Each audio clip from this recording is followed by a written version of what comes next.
देख रहे हैं आप लोग राजस्थान, मैं हूं आपके साथ जागृति। बुलेटिन की शुरुआत कर लेते हैं इस वक्त की बड़ी खबर से। बड़ी खबर आ रही है जोधपुर से, जहां हिंसा मामले में अब तक 14 एफआईआर दर्ज, करीब 97 लोग हिरासत में लिए गए। तो ये बड़ी और अहम जानकारी जोधपुर से, जहां हिंसा मामले में अब तक 14 एफआईआर दर्ज हो चुके। तो ये आपको बता दें करीब 97 लोगों को हिरासत में ले लिया गया है। ये बड़ी और अहम खबर जोधपुर से। तो आपको बता दें कि हिंसा मामले में करीब 97 लोग हिरासत में लिए गए और 14 लोगों पर अब तक एफआईआर दर्ज हो चुकी है। ये बड़ी और अहम जानकारी जोधपुर से। तो जोधपुर से बड़ी और अहम जानकारी, जो हिंसा मामले में अब तक 14 एफआईआर दर्ज हो चुकी है और करीब 97 लोग जो है वो हिरासत में लिए गए हैं।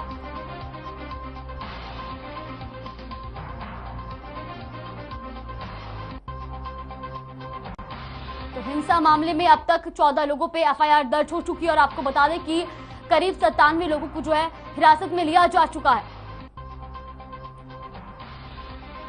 तो जोधपुर से इस वक्त की बड़ी और अहम खबर, जहां हिंसा मामले में अब तक 14 एफआईआर दर्ज। तो आपको बता दें कि करीब 97 लोग हिरासत में लिए गए हैं। वहीं इसी खबर पर ज्यादा जानकारी के लिए हमारे सहयोगी उमर हमारे साथ जुड़ गए हैं। सबसे पहले आपसे जानना चाहेंगे कि 14 लोगों पे एफआईआर दर्ज हो चुकी है और क्या पूरी अपडेट है इसमें? हाँ, अभी 18 लोगों पर एफआईआर हुई है और 97 लोगों को अभी गिरफ्तार किया है। जोधपुर में अभी शांति का माहौल है अभी, और आगामी आदेश तक अभी कर्फ्यू रहेगा जोधपुर में। जी बिल्कुल। और आगे अब क्या कुछ कार्रवाई की जा रही है? 97 लोगों को हिरासत में भी ले लिया गया है, उन पर अब आगे क्या कुछ कार्रवाई की जाएगी? अभी तो कार्रवाई की जा रही है। जो भी ये जो पथराव किए हैं, जो सीसीटीवी फोटोज के अंदर आए हैं, उनको गिरफ्तार किया है और अभी शांति का माहौल है अभी फिलहाल। जी बिल्कुल, आपका बहुत बहुत शुक्रिया हमारे साथ जुड़ने के लिए और तमाम जानकारी हम तक पहुंचाने के लिए। और करते अगली बड़ी खबर की ओर। बड़ी खबर आ रही है प्रतापगढ़ से, जहां डिप्टी ऋषिकेश मीना पर आरोप, पत्रकारों से भेदभाव करने का लगा आरोप। बीजेपी कार्यकर्ता पहुंचे कलेक्ट्रेट ऑफिस, कुछ पत्रकारों को कवरेज करने से रोका गया। तो बड़ी और अहम जानकारी प्रतापगढ़ से हम आपको बता रहे हैं, जहां पर बीजेपी कार्यकर्ता पहुंचे कलेक्ट्रेट ऑफिस, कुछ पत्रकारों को कवरेज करने से रोका गया। तो डिप्टी ऋषिकेश मीना पर ये आरोप लगे हैं, पत्रकारों से भेदभाव करने का उन पर आरोप लगा है। आपको बता दें कि प्रतापगढ़ से खबर है, जहां पर पत्रकारों से भेदभाव करने का आरोप लगा है और बीजेपी कार्यकर्ता पहुंचे कलेक्टर ऑफिस, तो कुछ पत्रकारों को कवरेज करने से रोका गया।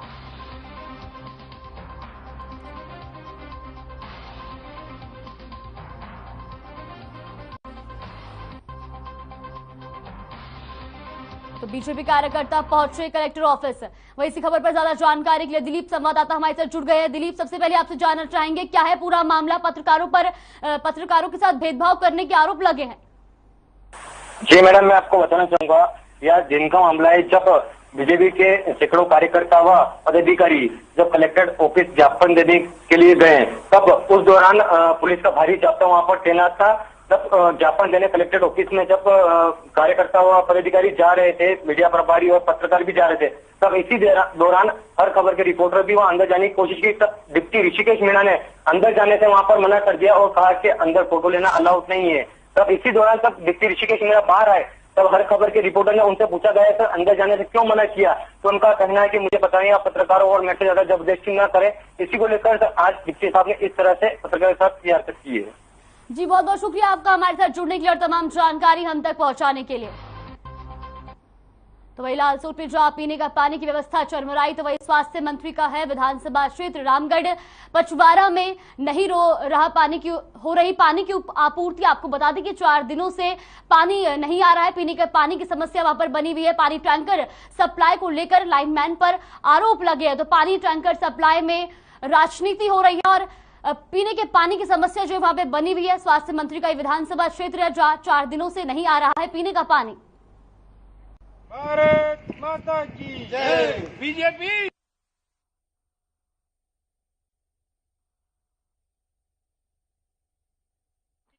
तो आपको बता दें कि 4 दिनों से पीने का पानी नहीं आ रहा है और ऐसे में लोगों को काफी समस्या हो रही है। पीने के पानी की समस्या वहां पर लोगों को हो रही है। तो जिस तरीके से वहां पर जो है स्थिति बनी हुई है, ऐसे में लोगों में भी काफी नाराजगी देखने को मिल रही है, क्योंकि पीने का पानी वहां पर नहीं पहुंच पा रहा है और 4 दिनों से ये समस्या वहां पर बनी हुई है। तो पीने के पानी की व्यवस्था जो है वो चरमराई है। और आपको बता दें कि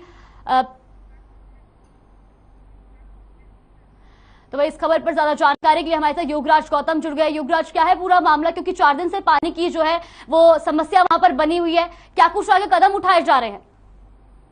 जागृति, मैं आपको बता दूं कि ये उपखंड रामगढ़ पचौरा के अंदर राजस्थान में कहावत प्रचलित है, वो चरितार्थ हो रही है कि बोलने वाले के बिक जाते हैं ढूंढले और नहीं बोलने वाले की नहीं बिकती राख। इसका मतलब ये है कि बोलने वाले की जो भूसा होता है, जिसके ढूंढले होते हैं, वो बिक जाते हैं, और नहीं बोलने वाले की राख उसे कहते हैं कि जो अनाज का बड़ा धान पड़ा होता है उसको राख कहते हैं। ऐसा ही मामला यह रामगढ़ पचौरा के अंदर हो रहा है कि आधे गांव के अंदर तो पानी की पेयजल आपूर्ति सही हो रही है और आधा गांव आज भी प्यासा रहता है। विगत 5 दिन हो गए इस मामले को लेकर लोगों ने पंचायत समिति के ऊपर धरना प्रदर्शन भी किया था, और प्रधान है डॉक्टर कौशल्य मीणा, उनके जो पति हैं, उन्होंने मौके पर ही जो पीएचडी के जेएन थे उनको तलब भी किया था दूरभाष पर, और निर्देश भी दिए थे कि भाई पेयजल आपूर्ति ठीक हो जानी चाहिए। लेकिन वो जो उनके जो निर्देश थे वो भी शायद है कि बोने साबित हो गए। और दूसरा मामला ये है कि सरकार द्वारा जो टैंकर लगाए गए हैं यहाँ पर, ये भी एक राजनीति का शिकार हुए हैं, और अधिकांश अगर लोगों की माने तो जो टैंकर लगाए गए हैं पानी के, वो उन्हीं लोगों के पास पहुंच रहे हैं जो ऊंचे ओहदे पर है और जो राजनीतिक अप्रोच रखते हैं। लोगों का कहना है ये कि हमारे घरों पर टैंकर नहीं पहुंच रहे हैं पानी के, और आज भी हम बूंद बूंद पानी से तरस रहे हैं। जी बिल्कुल, बहुत बहुत शुक्रिया आपका हमारे साथ जुड़ने के लिए और तमाम जानकारी हम तक पहुंचाने के लिए।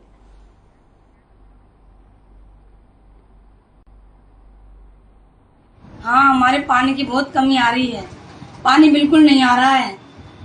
टैंकर आ रहे हैं वो भी पता नहीं कहाँ जा रहे हैं, हमारे यहाँ बिल्कुल पानी नहीं है, बहुत परेशान हो रहे हैं हम। वैसा 3-3, 4-4 दिनों से नलों में पानी नहीं आ रहा, 1-1 किलोमीटर दूर जाके पानी लाना पड़ रहा है, और जहाँ पे राजनीति प्रभाव है वहाँ पे टैंकरों की सप्लाई हो रही है, अन्यथा कहीं पर भी नहीं हो रही। आधे गाँव में पानी आ रहा है, आधे गाँव में पानी नहीं आ रहा। 4 दिन से ना तो नलों में पानी आ रहा है, ना ही 4 दिन से पानी का कोई टैंकर नहीं आ रहा है।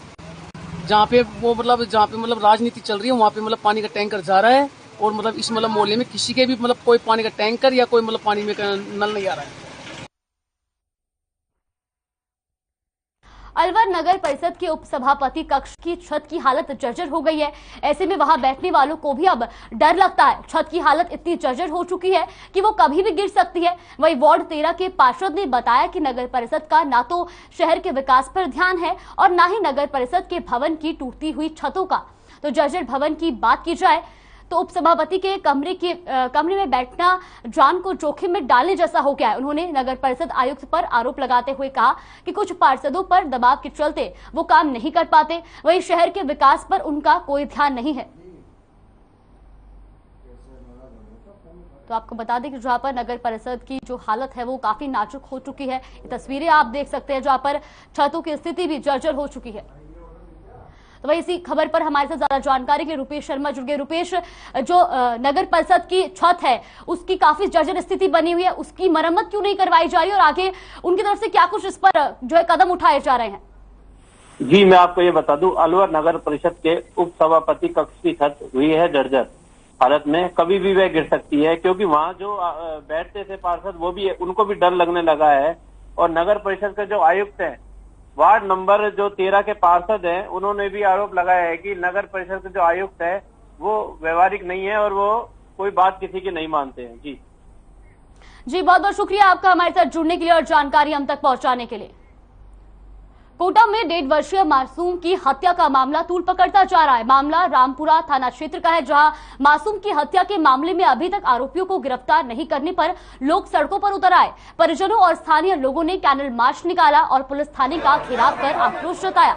इस दौरान थाने के बाहर और इलाके में भारी पुलिस बल तैनात रहा। हालांकि पुलिस का मानना है कि मासूम का पानी टंकी में डूबकर मर्डर किया गया है। और इस मामले में कई संदिग्ध लोगों से पूछताछ की गई है और जल्द खुलासा कर दिया जाएगा, लेकिन फिलहाल कोई सफलता हाथ नहीं लग पाई है। फिलहाल पुलिस मामले की जांच कर रही है।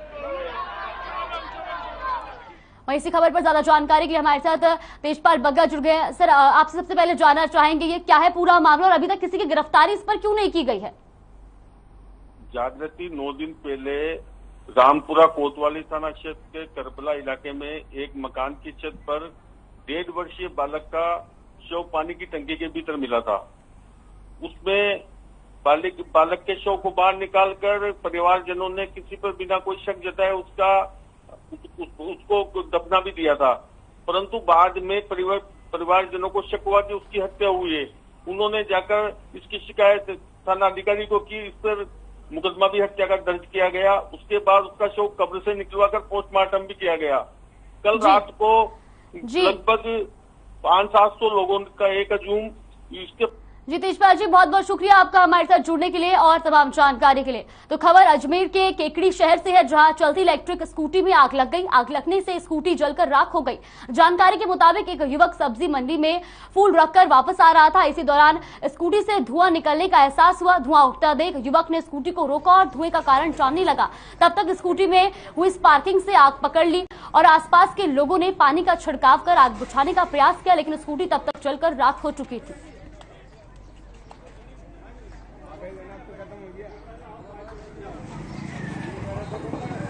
सर, मेरा बच्चा फूल देने गया मंडी और मंडी खड़ी करी गाड़ी को और उसमें से धीरे धीरे धुआं निकलने लग गया। तो धुआं निकलते ही वो गाड़ी को छोड़ के दूर हटते ही वो एकदम गाड़ी भभकते ही वो बच्चा उसकी जान बचा के दूर भागा और पूरी गाड़ी जल के तहस-नहस हो गई। प्रतापगढ़ में यातायात पुलिस की ओर से चलाया जा रहा अतिक्रमण रोधी अभियान के तहत शहर के प्रमुख मार्गों से अतिक्रमण हटाया गया। वहीं जिला SP doctor Amrita Duhan, additional SP Chiranjeev Lal Meena, यातायात प्रभारी छविलाल ने यातायात पुलिस के साथ धरियावद नाके से कृषि मंडी रोड तक अवैध अतिक्रमण होल्डिंग बोर्ड हटाया गया। यातायात प्रभारी छविलाल ने बताया कि यह अभियान करीब 1 माह तक चलाया जाएगा। वहीं इस दौरान गणमान्य व्यापारी बंधुओं ने यातायात पुलिस को सहयोग किया।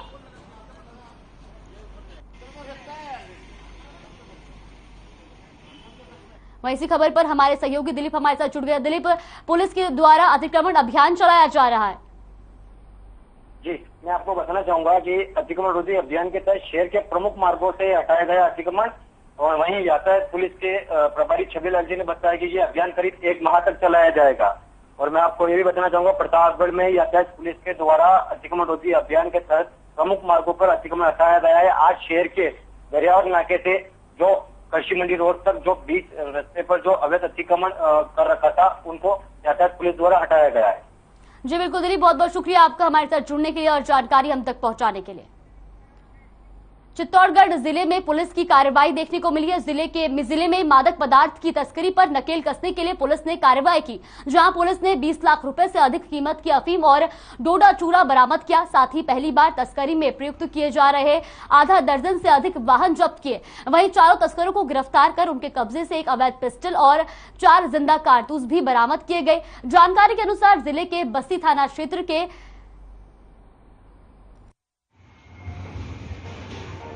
बलरखा गांव में सूचना प्राप्त हुई थी, जिसके अनुसार श्रीराम करके एक व्यक्ति हैं जिनके द्वारा भारी मात्रा में डोडा चूरा अफीम और उनके परिवहन की जानकारी प्राप्त हुई।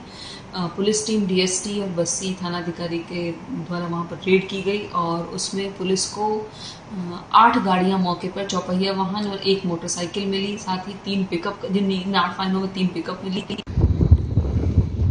वहीं इसी खबर में ज्यादा जानकारी के लिए हमारे सहयोगी गोपाल हमारे साथ जुड़ गए हैं। गोपाल, क्या है ये पूरा मामला और क्या कुछ जानकारी मिल रही है?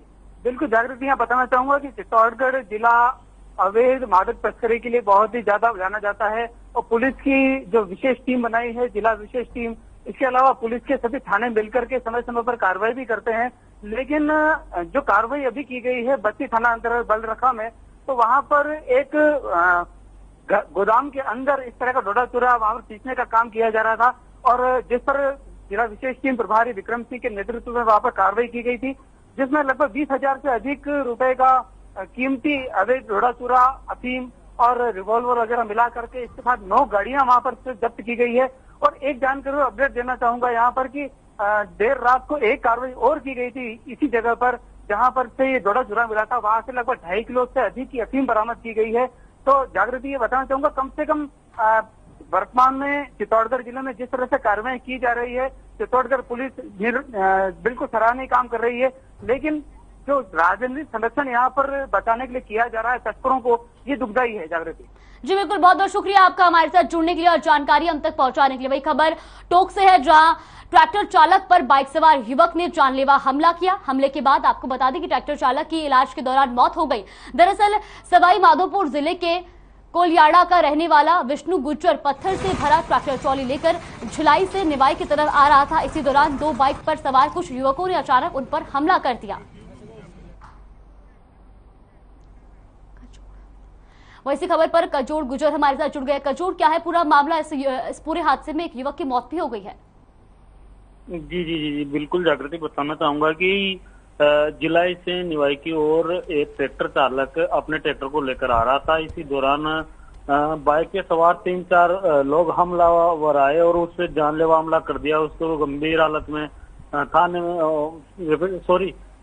माफ कीजिएगा, उसको हॉस्पिटल में भर्ती करवाया गया, जहां पर उसकी हालत गंभीर होने के कारण उसे जयपुर रेफर कर दिया गया। लेकिन इसी दौरान जयपुर से जो खबर आई वो उसकी मौत की खबर आई।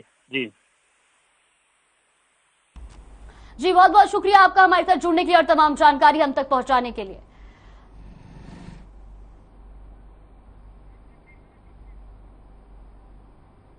खबर हनुमानगढ़ के नौहर से है, जहां संदिग्ध हालत में एक बंद मकान में एक व्यक्ति का शव मिलने से सनसनी फैल गई। सूचना पर पहुंचे पुलिस ने शव को बाहर निकलवाकर पोस्टमार्टम के लिए राजकीय चिकित्सालय के मोर्चरी रूम में रखवाया है। पुलिस ने बताया कि मृतक का नाम मनोज पांडा है और जो यहां अपनी मां के साथ रहता था और बीते कुछ दिनों से उसकी मां बाहर गई हुई थी, जिसे सूचना दे दी गई है। फिलहाल पुलिस की माने तो मृतक की मां के आने के बाद ही आगे की कार्रवाई की जाएगी।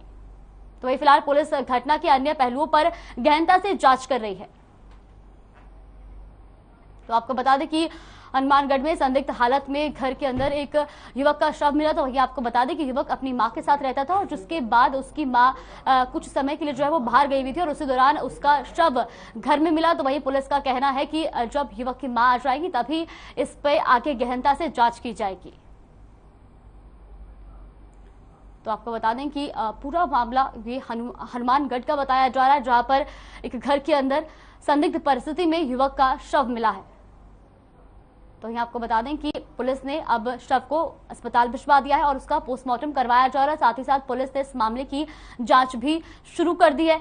वहीं पुलिस का कहना है कि जब युवक की मां लौट जाएगी तभी उनसे पूरी जांच के बाद इसी पर आगे से गहनता से जांच की जाएगी।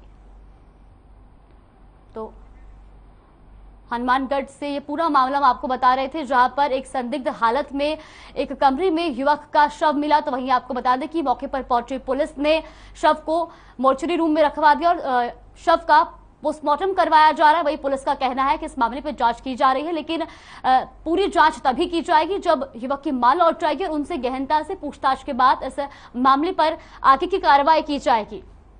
तो एक खबरों में आगे बढ़ते हैं। टोंक जिले के देवली में बीजेपी युवा मोर्चा ने जोधपुर में हुई घटना को लेकर कांग्रेस सरकार की तुष्टीकरण की नीतियों के विरोध में राज्यपाल के नाम एसडीओ को ज्ञापन सौंपा। ज्ञापन में बताया कि कांग्रेस सरकार की तुष्टीकरण की राजनीति के कारण राजस्थान में अशांति का माहौल पैदा होता जा रहा है। इसी चलते करौली, अलवर और जोधपुर में सांप्रदायिक घटनाएं हुई हैं। ज्ञापन में विशेष समुदाय की ओर से की गई घटनाओं की निष्पक्ष जांच की मांग की है। 5 कर्मचारी बैठे थे, 2 लगे थे 5 कर्मचारी। 3 दिन लाइट आ गई, 3 दिन जय भारत माता की जय। बीजेपी जिंदाबाद, बीजेपी जिंदाबाद, बीजेपी जिंदाबाद। मातरम वंदे मातरम। के खिलाफ भी नारा लगाओ। अरे गहलोत सरकार मुर्दाबाद, गहलोत सरकार मुर्दाबाद, गहलोत आजा बाजू। जय श्री राम, जय श्री राम, जय श्री राम। गहलोत सरकार मुर्दाबाद, गहलोत सरकार मुर्दाबाद, गहलोत सरकार मुर्दाबाद, गहलोत सरकार मुर्दाबाद। जी का जो ग्रिड थे ना बेटा 5 कर्मचारी बैठे थे, 2 लगे थे 5 कर्मचारी। 3 दिन लाइट आ गई, 3 दिन जय भारत माता की जय। बीजेपी जिंदाबाद, बीजेपी जिंदाबाद, बीजेपी जिंदाबाद। मातरम वंदे मातरम। गहलोत के खिलाफ गहलोत सरकार है, गहलोत सरकार, गहलोत सरकार। श्रीगंगानगर में भारत माता चौक पर बीजेपी प्रदर्शन करेगी। आपको बता दें कि जोधपुर उपद्रव के विरोध में यह प्रदर्शन किया जाएगा। बीजेपी ने कांग्रेस पर सामाजिक सौहार्द बिगाड़ने का आरोप लगाया है, जिसको लेकर बीजेपी जिला अध्यक्ष आत्माराम तरड़ के नेतृत्व में यह प्रदर्शन होगा।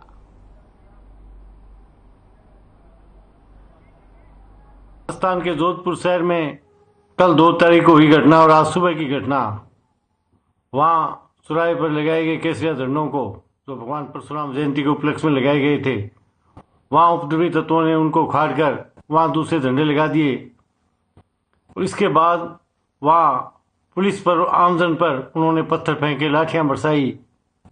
इससे पहले करौली की घटना, आखिर कांग्रेस के नेतृत्व वाली ये सरकार क्या चाहती है? खुद गहलोत के गृह क्षेत्र से होने के बावजूद वहां का जो वातावरण खराब हुआ, धार्मिक वातावरण बिगड़ा, ये सब सरकार की सेप है।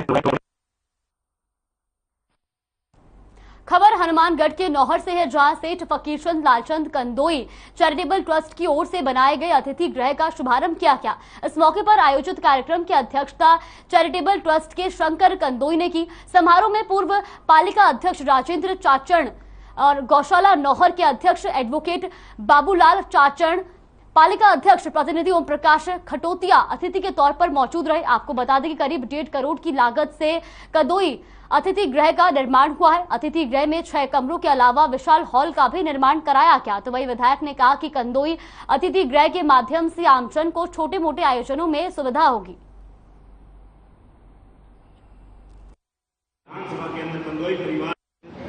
नौहर में फकीरचंद लालचंद कंदोई चैरिटेबल ट्रस्ट के द्वारा आदरणीय शंकर जी कंदोई के द्वारा 1,50,00,000 रुपए की लागत से नौहर में वातानुकूलित कंदोई अतिथि गृह का निर्माण करवाया गया था, जिसका आज भव्य लोकार्पण किया गया।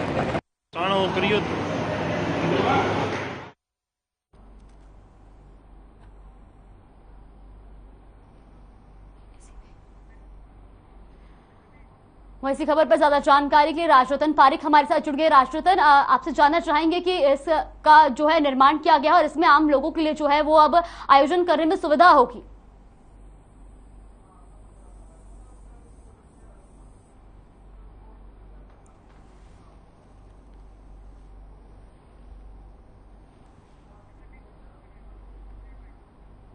तो आपको बता दें कि बूंदी जिले के डाबी थाना क्षेत्र के पटपटिया गांव में कूलर की मोटर ठीक करते समय करंट लगने से युवक की मौत हो गई। वही घटनास्थल पर मौजूद लोगों ने पुलिस को सूचना दी। डाबी पुलिस ने शव को पोस्टमार्टम करवाकर शव परिजनों को सौंप दिया। वही पुलिस ने बताया कि मृतक बिजली के स्विच बिना बंद किए कूलर की मोटर ठीक कर रहा था। इस दौरान करंट लगने से गंभीर हालत में युवक कोटा MBBS अस्पताल लाया गया, जहां उसकी मौत हो गई, जिसके बाद पुलिस मामले की जांच कर रही है।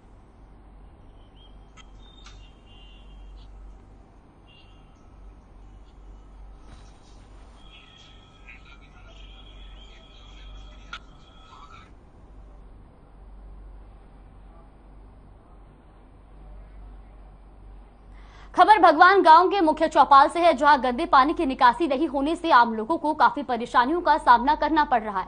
ग्रामीणों ने बताया कि स्थानीय सरपंच को गंदे पानी की निकासी को लेकर कई बार अवगत करवाया गया, लेकिन कोई ध्यान नहीं दिया जा रहा है। मुख्य चौपाल में पूरे गांव का गंदा पानी आ रहा है और इसी मुख्य चौपाल में कई देवी देवताओं के मंदिर भी बने हुए हैं, जहाँ पर श्रद्धालु सुबह शाम माथा टेकने आते हैं। तो गंदे पानी के कारण श्रद्धालुओं को भारी परेशानी होती है। वही सरपंच ने बताया कि जल्द ही गाँव के मुख्य चौपाल में गंदे पानी की निकासी के लिए निर्माण करवाया जाएगा।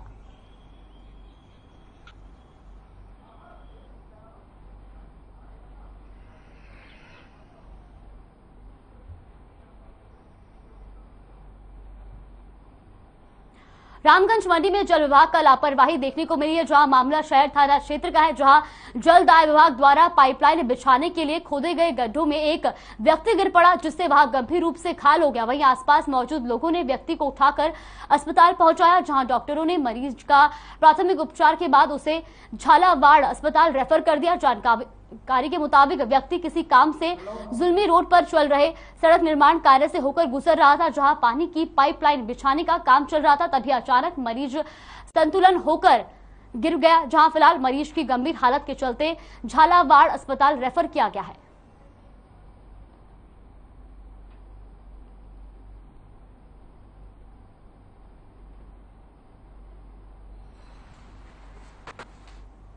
इंदिरा प्रियदर्शनी पुरस्कार के अंतर्गत चित्तौड़ जिले की सरकारी और निजी विद्यालयों में 41 मेधावी बालिकाओं को स्कूटी का वितरण किया गया। इस बारे में जानकारी देते हुए धरोहर संरक्षण एवं प्रोन्नति प्राधिकरण के अध्यक्ष सुरेंद्र सिंह जाड़ावत ने बताया कि मुख्यमंत्री अशोक गहलोत की मंशा के अनुरूप बालिका शिक्षा को बढ़ावा देने के उद्देश्य से संचालित की जा रही है। वहीं उन्होंने बताया कि सभी 41 बालिकाओं के खाते में 1 लाख की राशि भी स्थानांतरित की गई है। बालिकाओं में अधिकांश बालिका सरकारी स्कूल में अध्ययनरत है, जहां एक अच्छा संकेत है। आपको बता दें कि सरकारी स्कूलों से भी बालिकाएं अच्छे प्रतिशत अंक प्राप्त कर रही हैं। उन्होंने सभी बालिकाओं को शुभकामनाएं देते हुए उनके उज्जवल भविष्य की कामना की।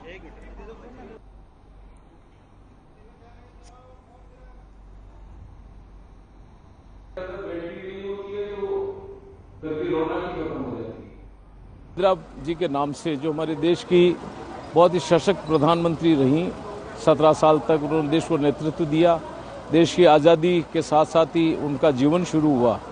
उनके नाम से बच्चियों बालिकाओं को प्रोत्साहित करने के लिए उन्होंने पिछले कार्यकाल में 8 से 13 कार्यकाल में एक नया नवाचार के रूप में एक प्रयोग उन्होंने किया। अरे यार, ऐसा भी खराब हो गया। आप जाने एक मिनट।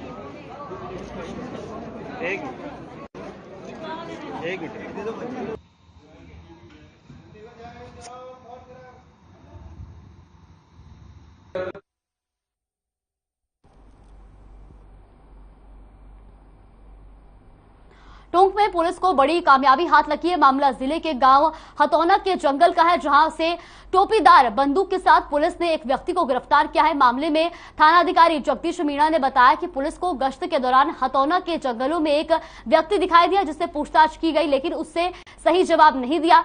पुलिस की माने तो आरोपी जंगल में शिकार की फिराक में था। फिलहाल पुलिस ने आरोपी के विरुद्ध आर्म्स एक्ट के तहत मुकदमा दर्ज कर जांच शुरू कर दी है।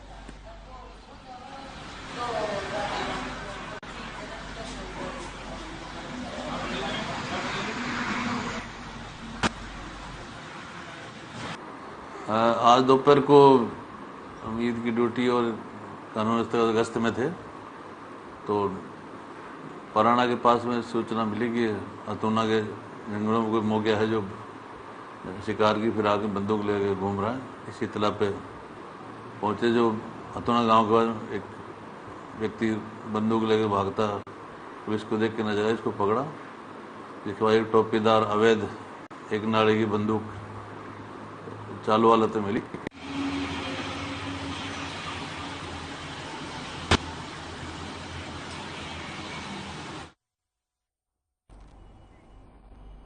फिलहाल आप लोग राजस्थान में बस इतना ही। आप देखते रहिए हर खबर।